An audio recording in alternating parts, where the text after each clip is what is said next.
professor at Del Val for 54 years now, triple high, and a longtime KHN member. So we're just going to take a couple of minutes to transition into this, and I'm going to be holding the computer so that you can make sure to see everything here. So it's, I'll let you see everyone again for a moment. Thank you, Little Show by the River Band. And we'll figure this out in just one moment. So just a little pause.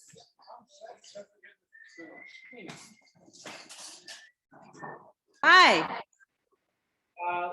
Let me give you a little background so you understand where this came from. Many years ago, at Del Val, we had over the summer a Title II grant from the state to teach elementary school teachers about science. Because believe it or not, most elementary school teachers have about 2 weeks worth of science education in their background. They don't have a hell of a lot of science. And there were a number of weeks, and the last week was cosmology, oceanography, geology, all the ologies. I got to teach that one. And unbeknownst to me, at least when I started, I had half a dozen nuns from the Archdiocese of Philadelphia. And I decided, without knowing all of this, to start reasonably at the beginning. I started with the Big Bang and evolved the formation of the planets and, everything from there. And they came up to me after my first day, this was a whole week, and said, we have a bunch of students whose families are very religious. How do we jive that for what's in the Bible? And so that's where this originated from. And since then, I've been doing this talk at churches, synagogues, retirement communities. I even did it for the Philadelphia Bible Institute, which is fundamentalist Baptist. And as I tell people all the time, before I went, I expected to get stoned, but that okay. Anyway, I'm going to be jumping back and forth between science and the Torah, description of Genesis. It's hard for a scientist not to be religious. And I don't mean religious in the sense of practicing religion, but any good physicist knows to be in awe of the universe. And if you want to call that religion, I do. That's religion. One of my favorites, as you can imagine, was Albert Einstein. And one of his famous quotes, and I want to get it right, so I'll read it. Science without religion is lame. Religion without science is blind. You can't have one without the other if you're a scientist. So I'm going to start at the beginning. But I want to keep in the back of your mind this thought. Let's imagine for a second that if God wanted to show someone how it all began, he would probably show it to him in a dream. Why? Well, if you read all of the Torah, you find out that most of the prophets got their intimations in dreams. They would dream about it, then they'd wake up and proclaim what they found out in the dream. So it was not unusual for things to come to humans in a dream. So if God wanted to show someone how it transpired, he would show them a dream. But of course, since it took billions and billions of years for this to happen, it would have to be a very speeded up dream. You'd have to see it occur very quickly. Now that person, whoever it was that wrote the Torah, some people believe it was Moses. There's some discrepancies there. For some people that say the writing is a little bit different in different parts of the Torah. It wasn't just one person. Doesn't matter. The point is, the person had the dream, living way back then with no science terminology whatsoever, probably no science knowledge whatsoever in terms of what we call science now, would have a dream and would get up and write it down in a description to things that were familiar to them. Okay, so keep that in mind. So we're going to start with the science first. Scientists believe at one period of time, the Big Bang occurred. Why do we believe that? Because a gentleman by the name of Hubble, for which the telescope was named, was an astronomer who was tracking the solar systems, the galaxies, and tracking their velocities. And you can do that with the red shift of the suns. You can tell what their acceleration is, what direction they're moving, and all kinds of things. Anyway, he discovered they all were taking a trajectory away from a common point. Okay? It's like a bomb that explodes. When a bomb explodes, the shrapnel all flies out in different directions from that common point. Well, he tracked it all back, and he noticed they all came from the same location.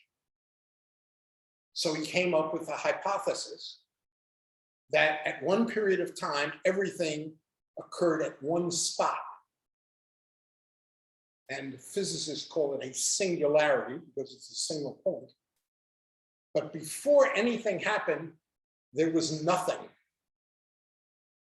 Now, I always have students say, how can there have been nothing? And the answer is, I don't know, I wasn't there. But Stephen Hawking hypothesized something else. He said, imagine a balloon, and a balloon is filled with air, and if it has a weak spot in one side, that weak spot will start to form a bubble on the side of the balloon. You'll have a balloon off of a balloon. So what if we're a universe that was formed from some other universe? It was a weak spot, and we emerged from that other universe. We don't know. This is all theory. We do know that apparently there was nothing, and then all of a sudden there was something. Okay? And that something was everything that now exists in the universe, our universe, emerging from a common point. Now you have to understand something. Scientists know that matter and energy are the same thing. Einstein proved that with his famous equation E equals mc squared, and we know it experimentally. It turns out there's a particle called a positron, which is nothing more than a positive electron. And opposite charges attract. If you get an electron and a positron, they attract each other. They come together, they meet, and when they meet, they both vanish. And in their place, you get pure energy. It's 100% conversion of matter to energy. Under the right conditions, you can do exactly the same thing. Under the right conditions, you can have a packet of light energy passing close to a nucleus, and it will vanish, and in its place, you'll get an electron positron. You'll get complete conversion from energy to matter. So to physicists, they're the same thing, two forms of the same thing. Well, when the Big Bang occurred, the concentration of energy was so intense at that point that there could not have been any matter. Everything had to be in the form of pure energy. Now, if you're showing this to someone, the only kind of pure energy the human being can imagine is light energy. So to that person, it would appear as a tremendous burst of light. This is the formation of a galaxy on the other side of the universe, taken with a Hubble telescope. And as you can see, it is virtually all pure energy. So let me switch now to the Torah, which starts off by saying,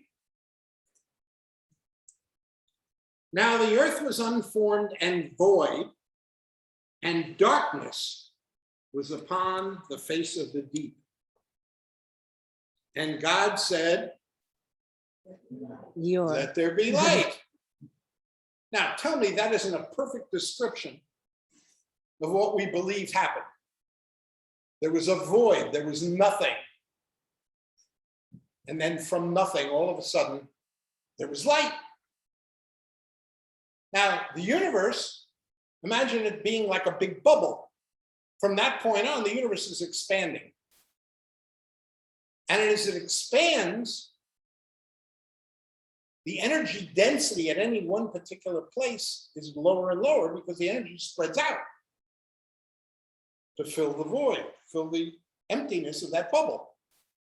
And as the energy density drops, now some of that energy can be converted into matter. Not all of it, but some of it. Okay? And if you continue with the verse, it says, and there was light, and God divided the light from the darkness. Why would he divide the light from the darkness? And the answer is because some places matter is formed. And if you will notice, see the black spot there? Mm-hmm. And one here? That's where the energy density has become so low that matter has been formed. And you can't see matter at a distance. It doesn't emit any light. So matter was formed, and God separated the light from the darkness. And there was evening and there was morning one day. Now, the nuns that I told you about gave me a hard time about this. Because they said, why did they say evening and morning of one day? Why not morning and evening? And I pointed out to them, where did this all take place? Where is the Torah written? In the Middle East. The desert. You don't do anything during the day in the desert. You sleep. It's too hot. When is all your activity? At night. If you want to move around, you move around from the time the sun sets to the time the sun rises, because when it goes up, it's too hot to do anything. And you stay in your tent the whole time so you don't burn up. So logically, it wouldn't be morning and evening of activity, it would be evening and morning. Follow? Mm-hmm. Now, the logic, of course, is that this person had slept, had woken up, remembered the dream, and written it down, because like anybody, if you have a dream, you don't want to forget it, write it down. So they wrote it down, and they went about their activities during the nighttime, that we consider the nighttime, and then they went back to sleep off the daylight hours. Okay? And while they were sleeping, they had another dream. So what happened next? Well, and God said, let there be firmament in the middle of the waters. Now that gave problems to a lot of people. They said, waters. There were no waters. No, there weren't any. But if you've ever watched slow motion photography of an explosion on TV, you will see swirls of dust occurring where the explosion took place. It's called fluid dynamics. Gases are fluids, and when they have dust particles, and you can actually see the flow of the air, which is exactly the same, by the way, it's the same fluid dynamics that describes the flow of the water. Now, this person, remember, lives in the Middle East, has no scientific knowledge, sees all this stuff swirling around in fast motion, even though it took thousands of years to actually happen. How are they going to describe it? By something that's familiar to them, the swirling of water. So they say, let the firmament in the midst of the waters, and let it divide the waters from the waters. Well, as more and more matter is formed, you start getting less and less light. and more darkness because there's more and more solid material. And so you start seeing where the darkness is separating the brightness until you essentially just have points of brightness, which are suns and galaxies, right? And there's no more energy there because they've accumulated to form planets, moons. You just get the dots of light in the middle of it. And going back. Divide the waters from the waters, and there was evening and there was morning the second day. Well, that's the little movie he saw, and he wakes up again. So what happens next? Well, to a physicist, what happens next is, as you get more and more darkness and more points of light, those points of light become galaxies, like the Milky Way, which are divided now into individual suns and planets. Yes? And as time goes on, going to the next verse, let the waters under the heavens be gathered together at one place and let the dry land appear. Now, does that not describe energy coming together and forming matter? If you don't have any knowledge of what's going on, that's what it looks like, isn't it? The energy's disappearing. You're getting more and more solid particles, yes? And less of the brightness. So it comes together and it's forming dry land. And God called the dry land earth, and the gathering of the waters he called seas. Now, the reason for the terminology in my mind of you calling it seas is, again, this person in the Middle East, the only swirling he's familiar with in large expanse is the Mediterranean Sea. That's the only thing he's familiar of that has that quality of swirling and rushing, and that he would expect to see energy occurring over a long period of time. So he's going to describe it again in terms that are familiar to him. Seas. We now believe it's seas of energy, but at that period of time, he didn't know any different. And God said, let the earth put forth grass, herb-yielding seed, and fruit-bearing tree from its kind, wherein in the seed thereof and its kind, and there was an evening and morning. Well, let me point something out to you. Students, when they take notes, do a lousy job. They really do. They're writing so fast, they miss stuff. I know when I was a student, I used to take notes, and what I would do, smartly, I believe, is that night I would go home and read through my notes and then add in stuff I'd forgotten. Because I was so busy writing, I couldn't capture it all. But then I could remember what the professor had said, and I could fill it in.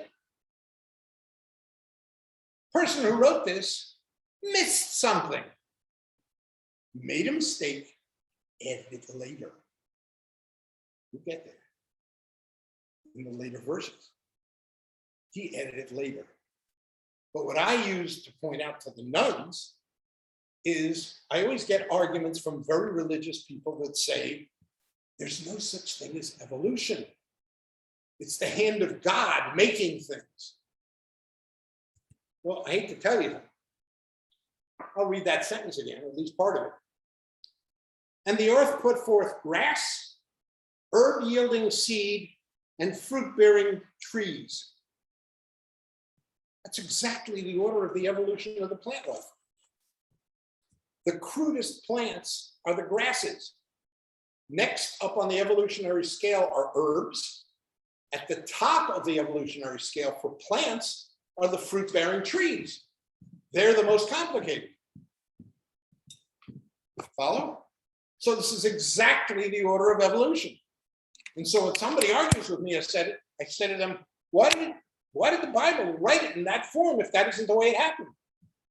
Everybody always says the Bible is this. It's written that way for a reason. Sure, there's a reason. It's what happened. If you deny it, you're denying the Bible. That's what happened. Now, what did he miss when he did this?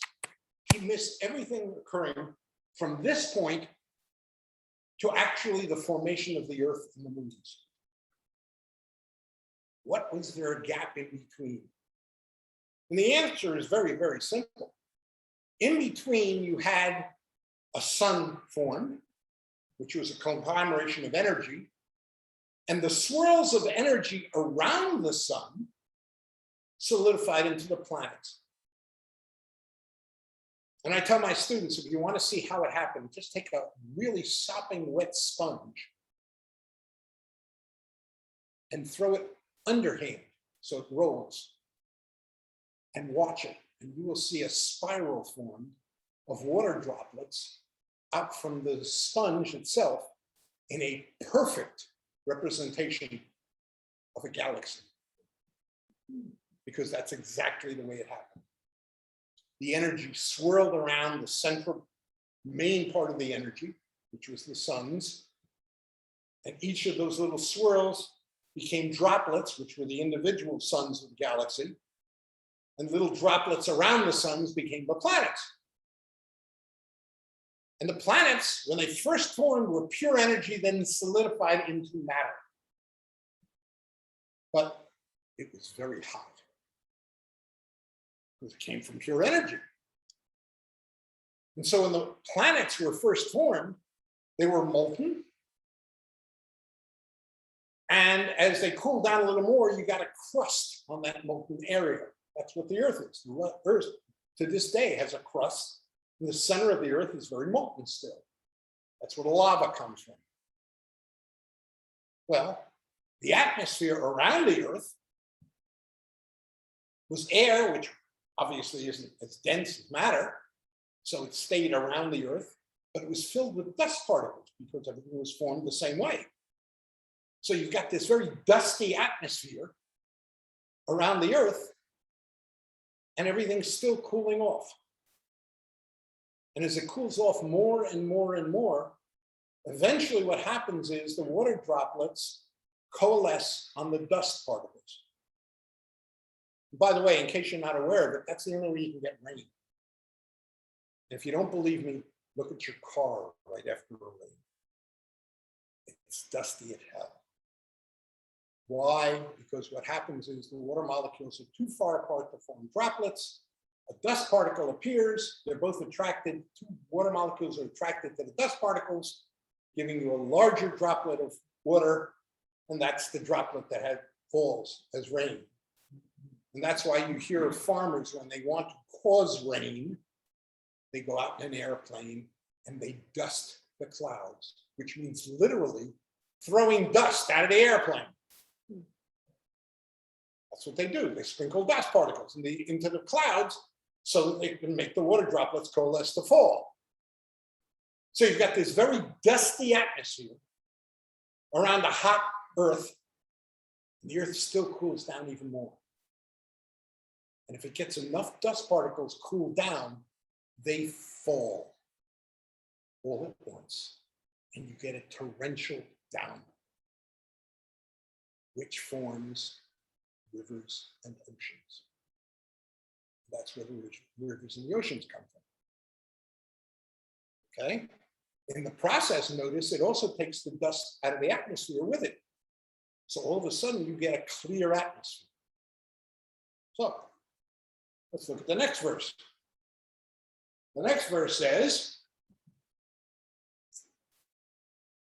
"And God said, let there be light in the firmaments of the heaven to divide the day from the night, and let them be for signs and for seasons, and for days and years, and let them be for lights in the firmament of the heavens, to give light upon the earth, and to rule over the day and over the night.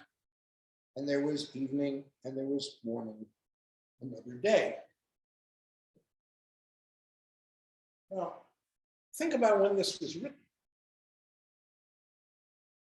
What controls the seasons on the earth? The answer is very simple.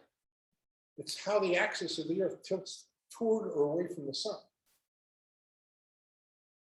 If the sun's here and the earth is going like this, when it's on this side of the sun, the north is tilted towards the sun. When it swings around to this side, the north is tilted away from the sun. So over here, it's the summer in the north. Here, it's the winter in the north. But over here, it's the winter in the south. Here, it's the summer in the south. That's why the northern hemisphere and the southern hemisphere seasons were reversed. What controls night and day? And the answer is where the sun is spinning relative to the sun. If the earth is turning and the sun's here, if you're on this side of the earth, it's daylight. Now it's nighttime, and it's daylight. Well, how do you know that? Only if you can see it from outside the solar system. This person is living in the Middle East. They can't see from outside the solar system. Something had to show them what it looked like from outside the solar system. And I repeat, if God was showing them how this occurred, he'd be showing them a vision of how the whole thing happened. You'd be able to see the earth going around the sun, and then the moon going around the earth.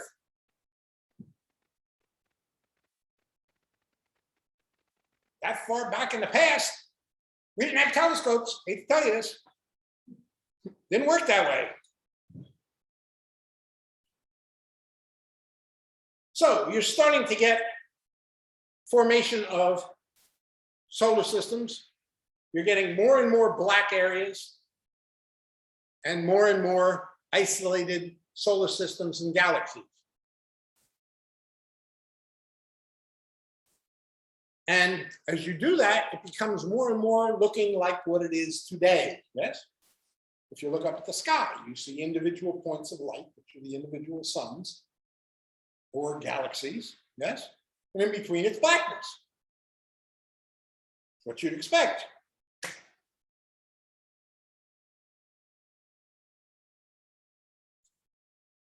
And God said, let the waters swarm with swarms of living creatures, and let fowl fly above the earth in the open firmament of heaven.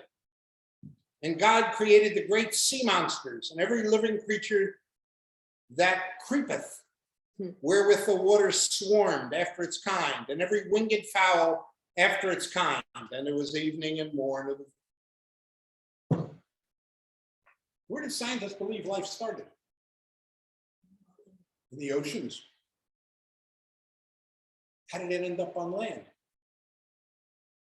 It creeped up out of the water onto the land. Isn't that a perfect description of what's going on?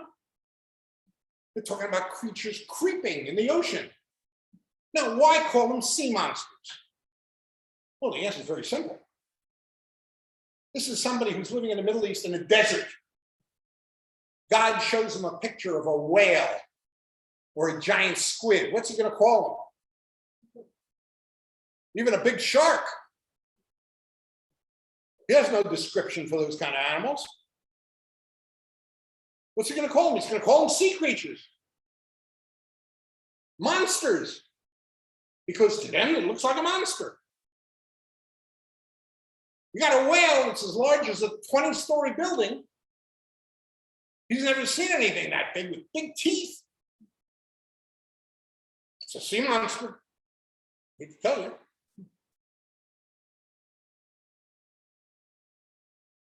And God said, oh, and by the way, the winged creatures, notice he mentioned winged fowl right away. Ever hear of flying fish? Flying fish existed before there were any birds because it came out of the ocean. And so logically, he'd see something flying that he didn't know it was a flying fish. He saw it flying. It's got wing-like things. It's foul. It's the only thing he knows, right? There you go.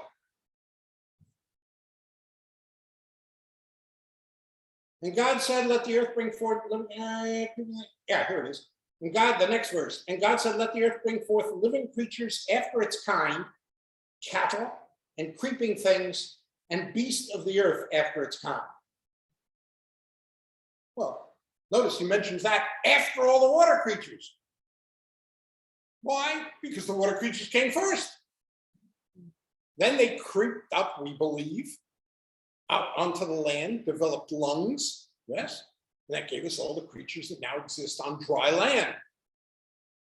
And of course, breathed and multiplied. By the way, when I did this discussion for the Philadelphia Bible Institute, one of the students, when I was asking for questions afterwards, decided he was going to pin me down and show a fallacy. So he said to me, well, what came first, the chicken or the egg?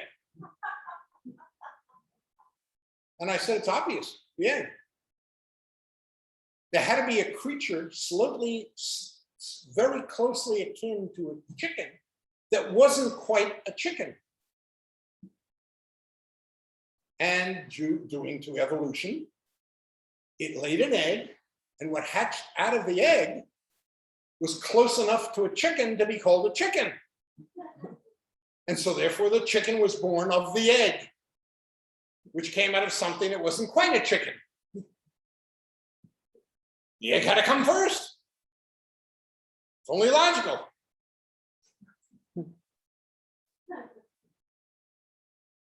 And let us make man in our image after our likeness. And there was evening and there was morning the sixth day. Obviously, it was written by a man. Well, think about it. I don't think man here refers to a man. I think it refers to mankind. Okay? There must have been an ape, because we are evolved from apes. An ape who had an infant, who was more bare of skin than an ape was. And you could finally call it mankind versus ape kind. And so that was the first man. Again, goes with evolution, makes perfect sense. By the way, interesting little note. A couple of years ago, the Pope agreed with me, not with me personally, but somebody asked him a question, he responded. He says, anybody who thinks God waves a magic wand and performs miracles is wrong. He works through natural processes. Just so you know, he and I are both on the same page. Okay, next verse. And the heaven and the earth were finished and all the host of them. And on the seventh day, God finished his work that he had made, and he rested on the seventh day from all his work which he had made. Okay, here's how I look at it. Remember, I told you, he's having dreams all these days, right? He's having dreams 6 days in a row. At which point, God has shown him everything he wants to show him about how it all occurred, up to the formation of man. So on the seventh day, he didn't dream. He got to rest all night long without any dreams. That accounts for the seventh day. What's interesting is, here's where the author of the Torah adds his mistakes in. Remember I told you he skipped something? Here comes the next verse. Remember what I told you? Next verse. No shrub of the field was yet in the earth, and no herb of the field had yet sprung up. For the Lord God had not caused it to rain upon the earth. And there was not a man to till the ground, but there went up a mist from the earth and watered the whole face of the ground. Then God formed man from the dust of the ground and breathed into his nostrils like man became a. Now I find it very interesting, the wording. Aside from the fact you can see where he added in later, because he said, whoops, sorry, before there was any of that, this happened. Right? he says, and breathe into his nostrils the breath of life. Why his nostrils? Why not say his lungs? Why not into his mouth? And the answer is because when creatures lived in the ocean, they all breathed through gills until the first creature came out onto the earth and suddenly started breathing through his nose into its lungs. That was the first creation of having something that could breathe air without mixing it into water. So the wording seems to indicate exactly what we expect. The wording seems to indicate that before this, nostrils weren't important. They didn't exist. It was all gills. So now that you have the creature come out onto the earth, it's got to have nose to be able to breathe air instead of water. Logical sequence. Now, if you follow the sequence of the formation, I'll just show you a couple of more. You can start seeing galaxies starting to form. There's the individual suns of the galaxy as individual points of light. This is very closely akin to the Milky Way galaxy. Remember I told you about the sponge swirling water? There it is, perfectly. And by the way, human beings are the most egotistical creatures anywhere. If this were the Milky Way galaxy, if that were the Milky Way galaxy, the Earth is way out here. The center of the galaxy, in here, the suns were formed billions of years before we were. Billions. And you're not going to tell me there isn't life on these planets. Neil deGrasse Tyson, I have a poster on my office at Delaware. Neil deGrasse Tyson once, I had to put it up there. It shows him holding a glass of water. And he says, anyone saying there's no life in the universe is like in a glass of water you just picked up out of the ocean and saying whales could not possibly exist. Sorry, that's ridiculous. I have a very dear friend. His name is Jerry Rosenzweig. He was best man at my wedding. We've been friends for many, many, many, many years.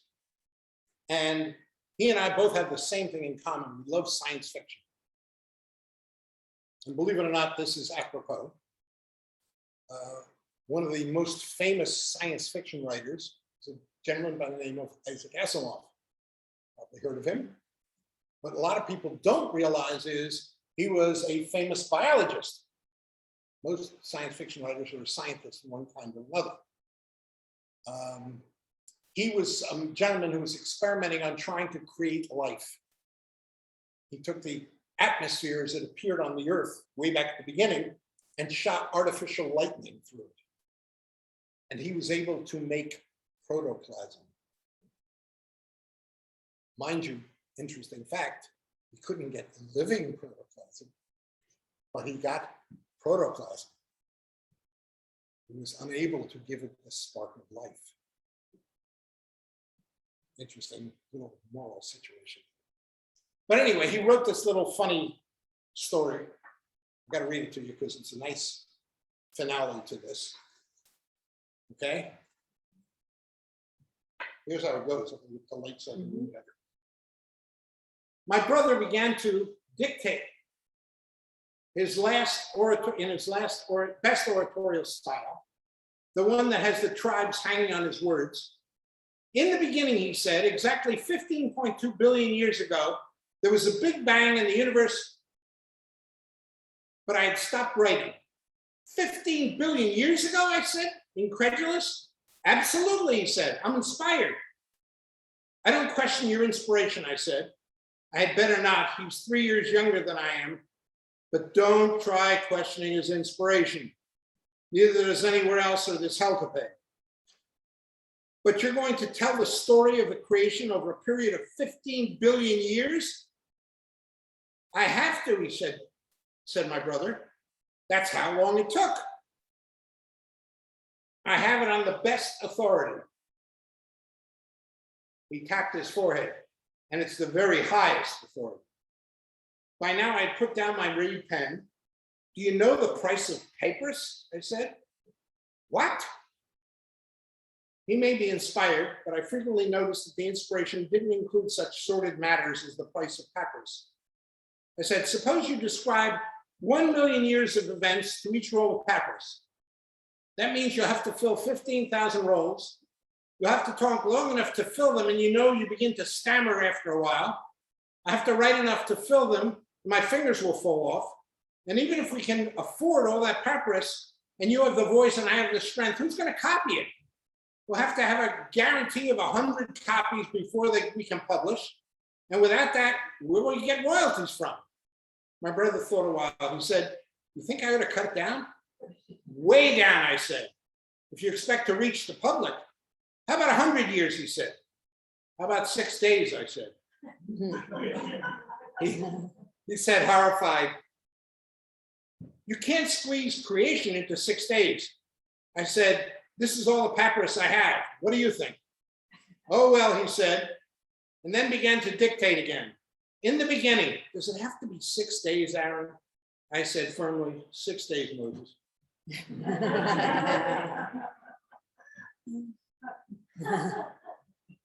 Okay?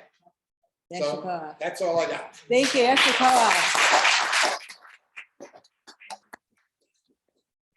Thank you so much. You're welcome. Yes. All those pictures came from the Hubble telescope? Everyone. I got them from, I have a book, Hubble telescope shots, and I copied it from there. And NASA, if you ever want some great shots, go to the NASA website, and you can download pictures to act as background for your computer screen. You know, the wallpaper on your computer, and they're free. You know, NASA's a public company, and we own it, basically, so you can download them for free. So did you convince these nuns, or did you leave them behind?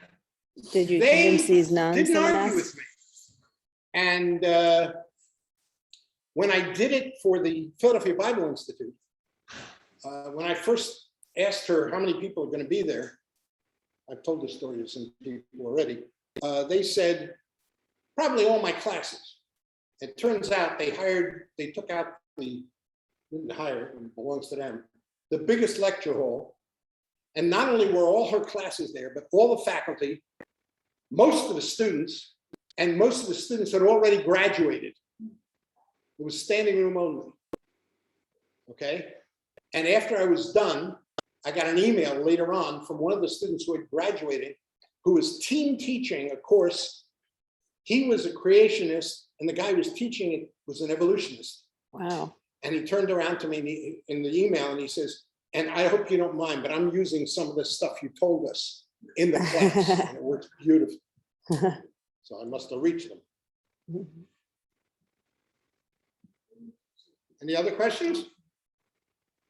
Yes. The new telescope with the sent out, when is that going to go into? Very shortly. When is the new Very telescope shortly. going to go out? That They're right now. they're They're putting out there. they're just, arraying it, and Someone asked lining a it up, question. and checking for the focus and everything else. They claim it's going to be online. My guess is within a month. Wow. And if that's the case, that's guesswork. But if that's the case, it's gonna make the Hubble look like a toy. You'll be able to see McDonald's on Yeah. You'll Well, be able to see the McDonald's on funniest Venus, thing is, someone said. They've already, just with the Hubble, they've been able to pick up light from a star that is so far out that it's something, the light must have left the star 10 billion years ago. Almost when the universe was created, Wow, because it takes that long to get here. that's crazy. It's been a while since I've had a science class. Yeah. Well, Einstein came up with some very interesting intimations, most of which were laughed at when he came up with them. One of which was the fact that what we think of as gravity doesn't exist. When Newtonian mechanics came out, everybody assumed this object attracts this object, and that's gravity. Einstein said no. If you solve his general theory of relativity equations, it turns out his concept of gravity, and I use this example on my students, they love it. Imagine a rubber bed sheet that they use on a crib and stretch it on a wooden frame and put it on 4 legs. So it's like a trampoline. Put a bowling ball in the middle. Now put a baseball down on the rubber bed sheet. The baseball is going to roll toward the bowling ball, not because they attract each other, but because the rubber bed sheet is bent. So Einstein's theory is called the bending of space-time. That what we call gravity is actually the bending of space-time around a mass. And the object's actually just following the curvature of space-time. Now, they've proven that. And the reason they've proven it is very simple. There are stars that we can normally see, but during a solar eclipse, we shouldn't be able to see them because they're behind the sun. Well, the sun is so massive that space-time bends around the sun. Light travels a straight line in space. So the light comes, circles around the sun and comes to us. And it looks like it's coming from over there instead of behind the sun by exactly the amount that Einstein predicted. Wow. And the other thing that just happened recently, by recently within the last 5 years or so, the other idea he had was if you take that bowling ball on the rubber sheet and you wiggle it back and forth real fast, it'll send ripples down the sheet. That's called gravity waves. And in order to detect them, they really have to be something hugely massive. It turns out there were 2 black holes on the other side of the universe that were spinning around each other. And they sent out gravity waves and we detected them here. Oh. So again, he was proven right.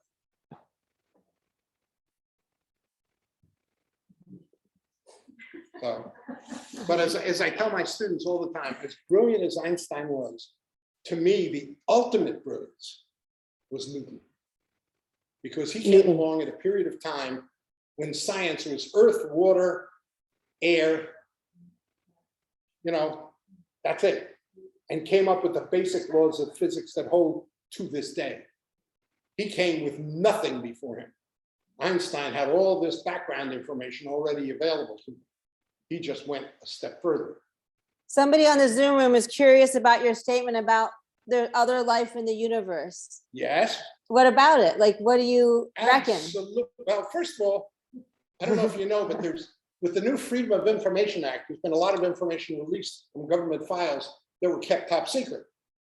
And one of them I happen to love, it's cool as hell, is the fact that the government refuses to either accept or deny the fact that there's life on other planets other than ours. But the other interesting one was a document that was put out by the highest general in the Air Force in charge of our nuclear stockpile. Okay. And at some period of time, the United States government, with its infinite stupidity, decided they would see what would happen if we blew up an atom bomb on the moon. So we launched an atomic missile at the moon. Oh. Okay. And the general in his note wrote, the missile got to the moon and someone stopped it from exploding. Now, let me tell you something. We don't have the technology to stop an atom bomb explosion. Not on Earth. Oh. So you tell me, who stopped it?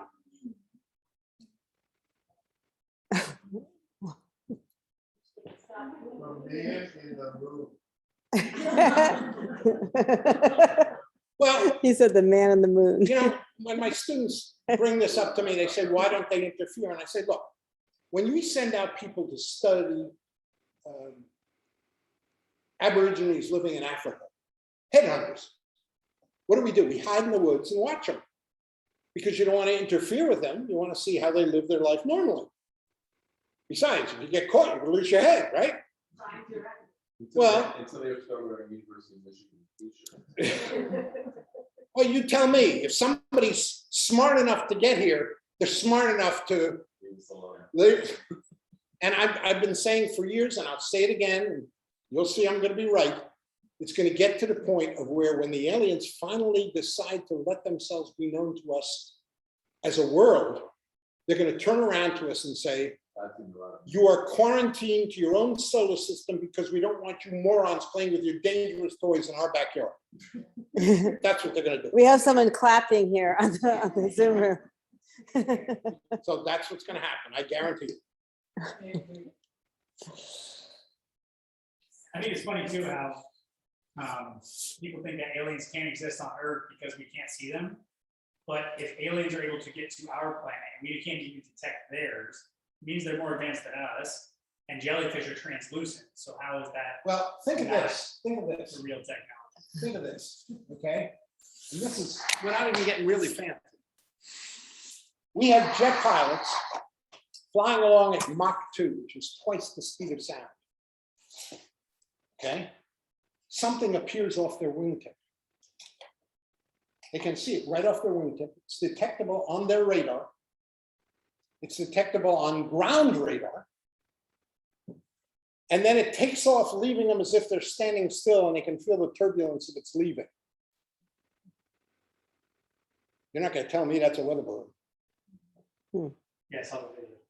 And you're going to tell me that it's our technology. We don't have that kind of technology. So I believe they're here and watching us. They just don't want to mess with a bunch of idiots, that's all. They're too smart for that. Interesting. Okay, any other Okay. questions? Thank you so much. And thank you, Avery, for being the tech person tonight. Avery's in the Zoom. And we're going to make Kiddush. Shabbat Shalom, everyone. Oh, Shabbat by the shalom. way, let me read you one more comment because I thought it was priceless. In the 4th century AD, St. Augustine pondered what the Lord was doing before the day of creation. He wryly retorted, he was preparing hell for those of us who pry too deep.